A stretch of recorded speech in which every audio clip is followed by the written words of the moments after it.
प्रिय विद्यार्थियों और प्यारे दोस्तों, नमस्कार। आशा करता हूँ कि आप लोग बहुत अच्छे होंगे।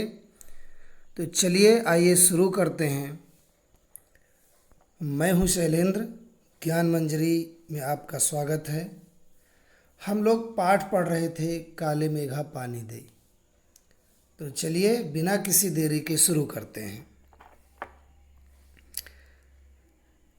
देखिए, हम लोगों ने ये पढ़ लिया था कि लेखक जीजी से बहुत प्रेम करता था या जीजी के प्राण लेखक में बसते थे, और यही कारण था कि इन अंधविश्वासों के खिलाफ वो तर्कस में तीर लिए तो घूमता था, लेकिन उसकी मुश्किल यह थी कि जीजी जो कि उससे बहुत प्रेम करती थी, उन्हें कैसे इन बातों के लिए मना किया जा सके। जो मेढक मंडली इत्यादि आती थी उस पर पानी फेंकना, ये सब कहाँ तक उचित है, इस सब को जीजी को कैसे मना किया जा सके। तो चलिए अब आगे बढ़ते हैं। लेकिन इस बार मैंने साफ इनकार कर दिया। नहीं फेंकना है मुझे बाल्टी भर भर कर पानी इस गंदी मेढक मंडली पर। जब जीजी बाल्टी भर कर पानी ले गईं, उनके बूढ़े पांव डगमगा रहे थे, हाथ कांप रहे थे। तब भी मैं अलग मुंह फुलाए खड़ा रहा। शाम को उन्होंने लड्डू मठरी खाने को दिए तो मैंने उन्हें हाथ से अलग खिसका दिया। मुंह फेर कर बैठ गया, जीजी से बोला भी नहीं।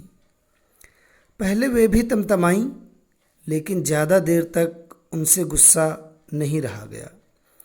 पास आकर मेरा सर अपनी गोद में लेकर बोली, देख भैया, रूठ मत, मेरी बात सुन। यह सब अंधविश्वास नहीं है। मैंने उन्हें पानी नहीं दे हम उन्हें पानी नहीं देंगे तो इंद्र भगवान हमें पानी कैसे देंगे। मैं कुछ नहीं बोला। फिर जीजी बोली, तो इसे पानी की बर्बादी समझता है, पर यह बर्बादी नहीं है। यह पानी का अर्ध चढ़ाते हैं। जो चीज़ मनुष्य पाना चाहता है उसे पहले देगा नहीं तो पाएगा कैसे। इसीलिए ऋषि मुनियों ने दान को सबसे ऊंचा स्थान दिया है। ऋषि मुनियों को काहे बदनाम करती हो जीजी? क्या उन्होंने कहा था कि जब आदमी बूंद बूंद पानी को तरसे तब पानी कीचड़ में बहाओ? तो लेखक ने इस बार साफ इनकार कर दिया। ऐसे तो वो जीजी के साथ गोवर्धन बनाना हो, भूजा भरना हो, है ना, ये सारे पूजा अनुष्ठान में जो भी कार्य होते थे वो करता था, लेकिन इस बार उसने साफ इनकार कर दिया। बोला, मुझे नहीं फेंकना है बाल्टी भर भर करके इस गंदी मेढक मंडली पर पानी। और जब उसने इनकार कर दिया तो जीजी स्वयं ही बाल्टी भर करके ले गई उस मेढक मंडली पर डालने के लिए। उनके चूँकि बूढ़ी थी तो पाँव डगमगा रहे थे, हाथ कांप रहे थे, लेकिन फिर भी लेखक अलग मुंह फुलाए खड़ा रहा। लेखक ने कोई भी सहयोग नहीं किया, कोई भी सहायता नहीं की।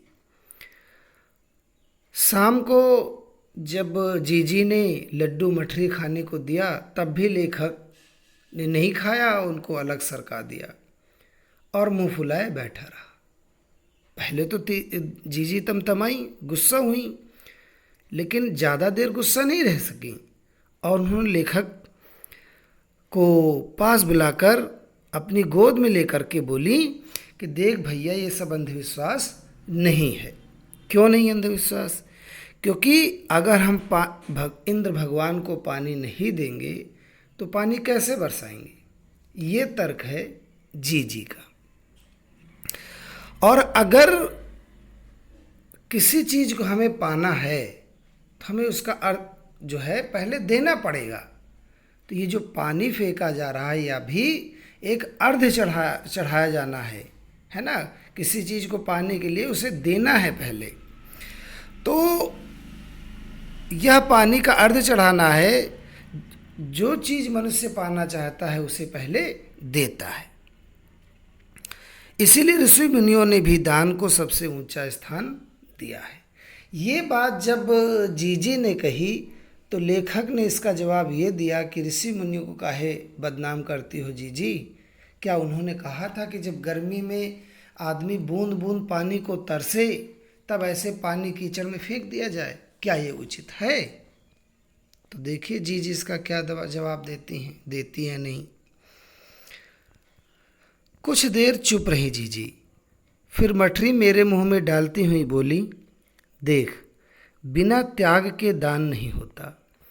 अगर तेरे पास लाखों करोड़ों रुपए हैं और उसमें से तू 2-4 रुपए किसी को दे दे तो क्या यह त्याग हुआ? त्याग तो वह होता है कि जो चीज़ तेरे पास भी कम है, जिसकी तुझको भी ज़रूरत है, तो अपनी ज़रूरत पीछे रखकर दूसरे के कल्याण के लिए उसे दे, तो त्याग तो वह होता है। दान तो वह होता है, उसी का फल मिलता है। फल वल कुछ नहीं मिलता, सब ढकोसला है। मैंने कहा तो, पर कहीं मेरे तर्कों का किला पस्त होने लगा था, मगर मैं जिद पर अड़ा था। तो जब लेखक ने कहा कि ऋषि मुनियों को क्यों बदनाम करती हो, बूंद बूंद पानी के लिए तरसते आदमी के सामने जब ये स्थितियाँ हों और उस समय पानी कीचड़ में फेंकना कहाँ तक उचित है, तो मठरी मुंह में डालते हुए जीजी ने कहा, लेखक के मुंह में मठरी डालते हुए जीजी ने कहा कि अब देख भैया, बिना त्याग के कुछ नहीं होता और बिना त्याग के दान नहीं कहा जा सकता। जब तक त्याग नहीं करोगे तब तक उसे दान नहीं कहा जाएगा। अगर आपके पास लाखों करोड़ों भरे हुए हैं और उसमें से अगर तुम 2-4 रुपए किसी को दे देते हो तो इसे दान नहीं कहा जाएगा। दान तब होता है जबकि तुम्हारे पास भी कमी है, तुमको भी ज़रूरत है और दूसरों को भी ज़रूरत है।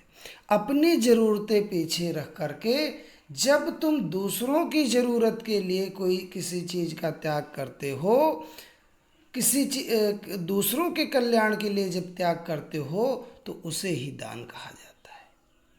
आप समझ रहे हो कि पानी की किल्लत है, पानी की ज़रूरत तुम्हें भी है, लेकिन पानी की ज़रूरत सारे संसार को भी है। और अगर ऐसे समय में तुम अपनी ज़रूरत का पानी दूसरों के कल्याण के लिए फेंक देते हो तो वास्तव में यही दान है। अब इसका जवाब क्या हो सकता था लेखक के पास? लेखक ने कहा, जी यह सब ढकोसला है।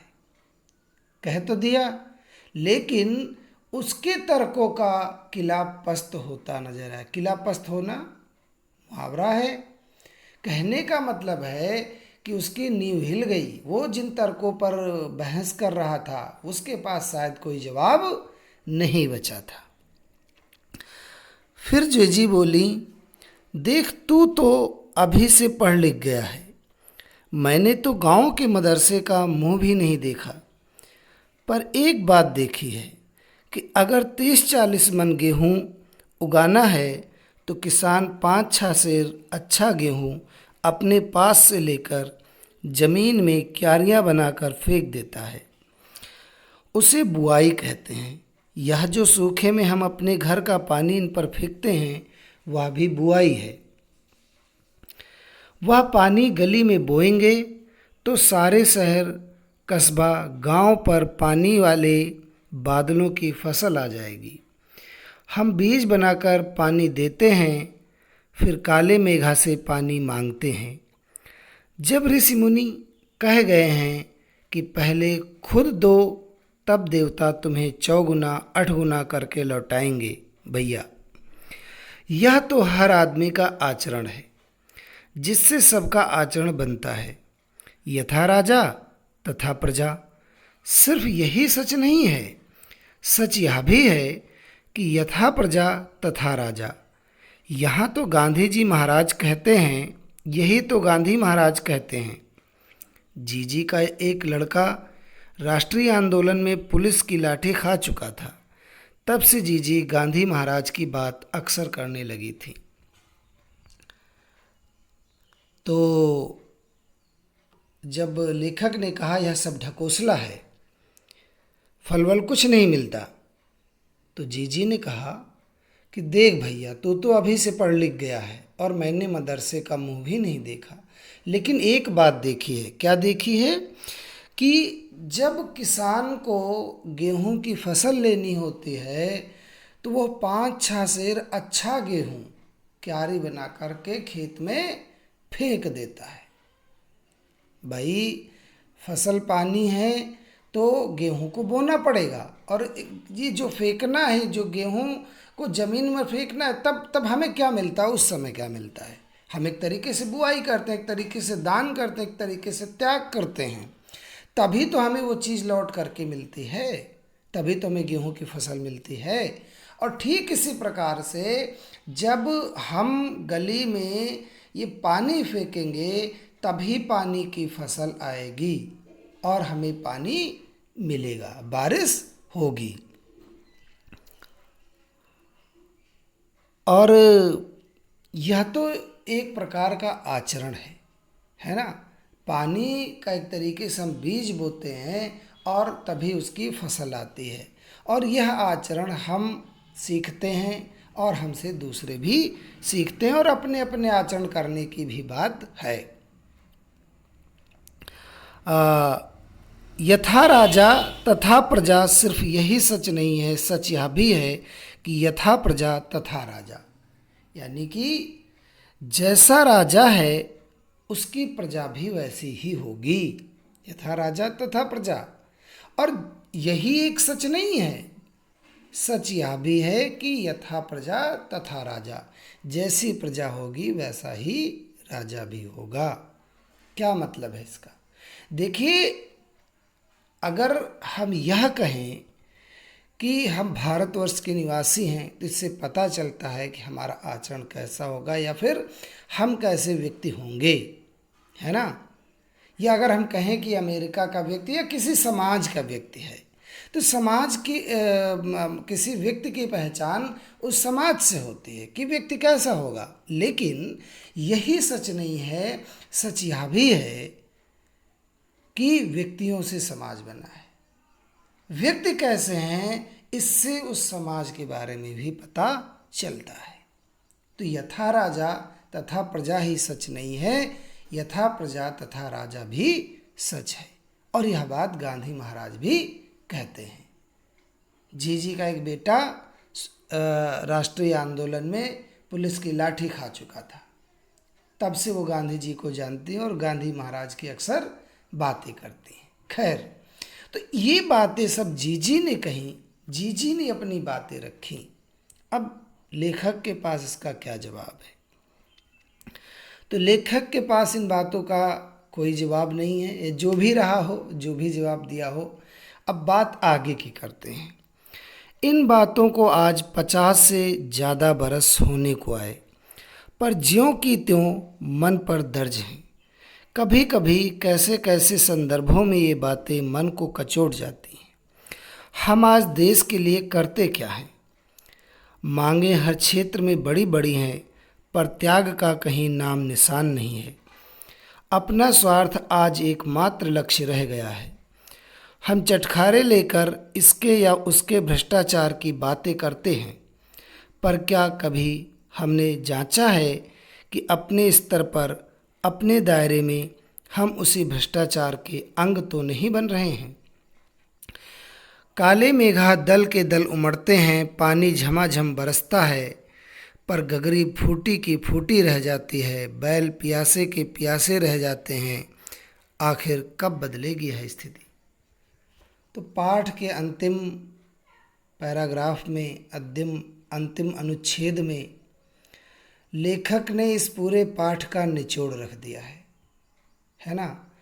हमने बातें की थी कि लेखक ने कोई निर्णय नहीं दिया है कि लोक विश्वास बड़ा है या विज्ञान बड़ा है, लेकिन इन सब संकेतों से ये बात ज़रूर समझ में आती है, अभी तक जो हमने पढ़ा इन बातों से एक बात ज़रूर समझ में आती है कि जिन लोक विश्वासों से हमारा कोई नुकसान नहीं है, उनको अगर हम लेकर के चलते हैं, उन परंपराओं को लेकर चलते हैं, तो चूंकि हमारा कोई नुकसान नहीं है तो हमें इस बात में कोई दिक्कत भी नहीं होनी चाहिए।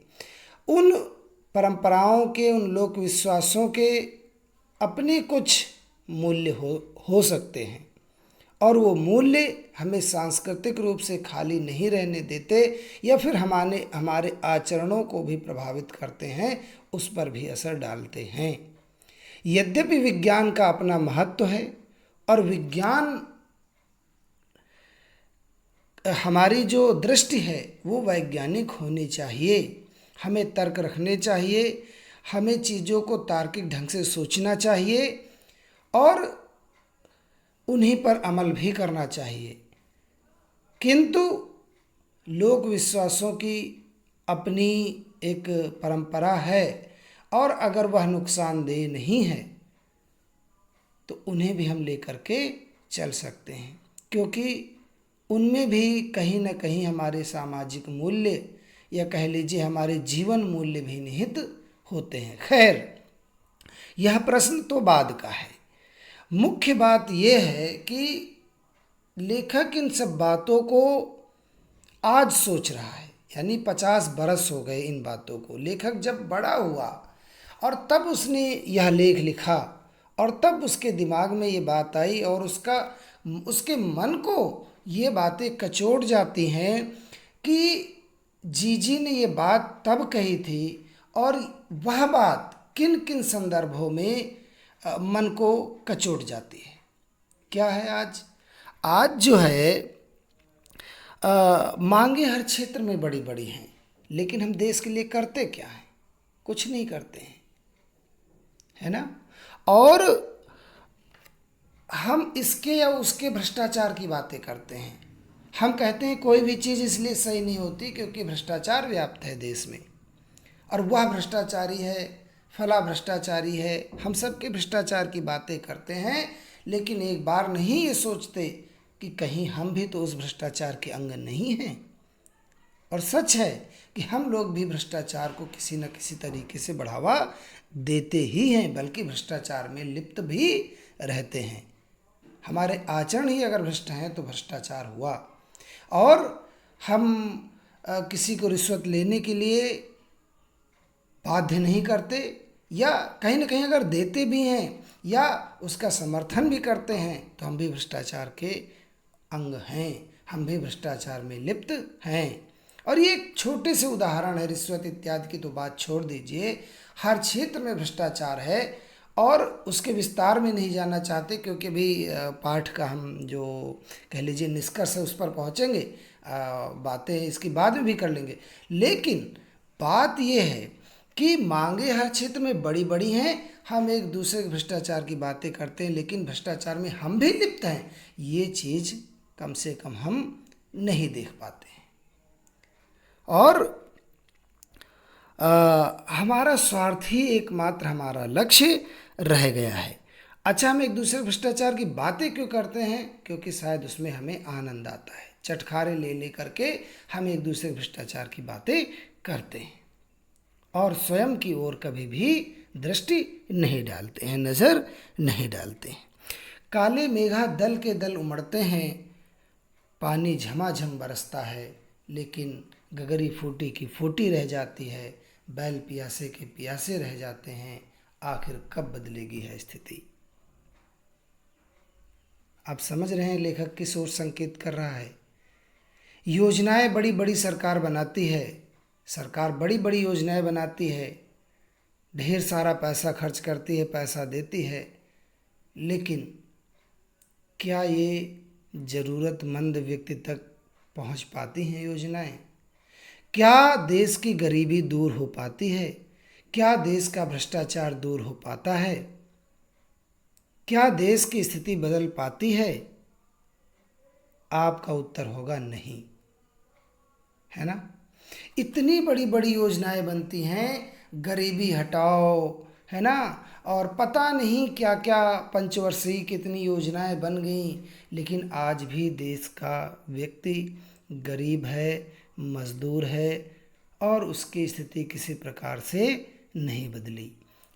बादल दल के दल उमड़ते हैं, योजनाएं बनती, पानी झमाझम बरसता है, पैसे लुटाए जाते हैं, पैसे खर्च किए जाते हैं, लेकिन गगरी फूटी की फूटी रह जाती है।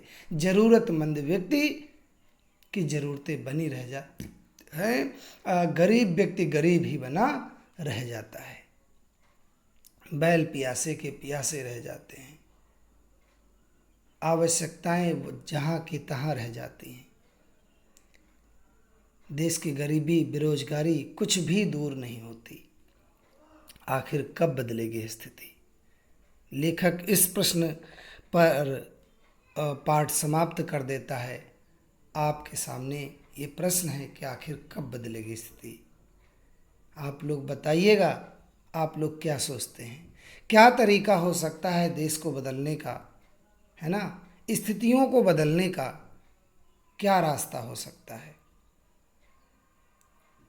हाँ, एक बात जरूर पाठ से संकेत मिलता है कि हमारे अंदर त्याग की भावना नहीं रह गई है।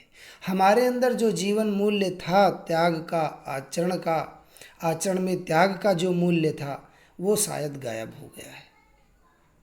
तभी शायद हम भ्रष्टाचार इत्यादि की केवल बातें करना जानते हैं, हम काम करना नहीं जानते, है ना? जरूरतमंद व्यक्ति तक चीज़ें कैसे पहुँचें, इसके लिए ज़रूरी है त्याग। हमारे नेता हों, हमारे अधिकारी हों, वो अपनी जेबें भरना जानते हैं, है ना?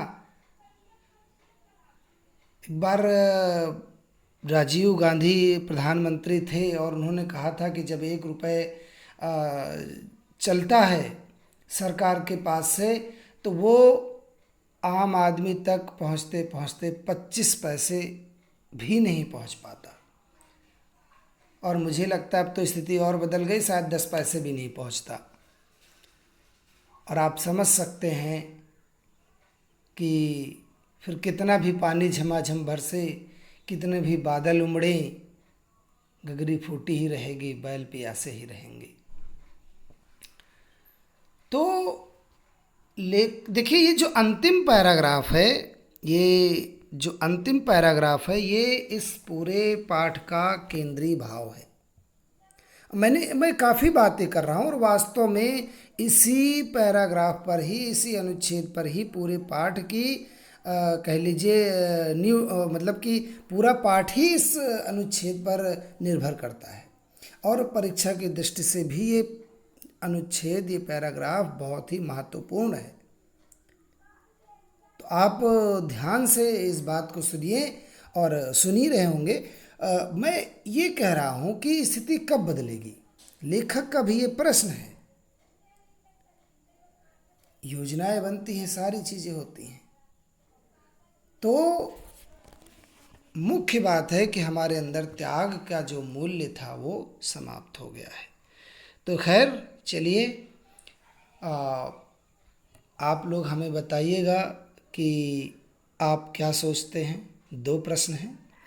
पहला, लेखक ने तो कोई उत्तर नहीं दिया स्पष्ट, लेकिन आप स्पष्ट उत्तर दीजिए कि लोक विश्वास बड़ा है या विज्ञान बड़ा है।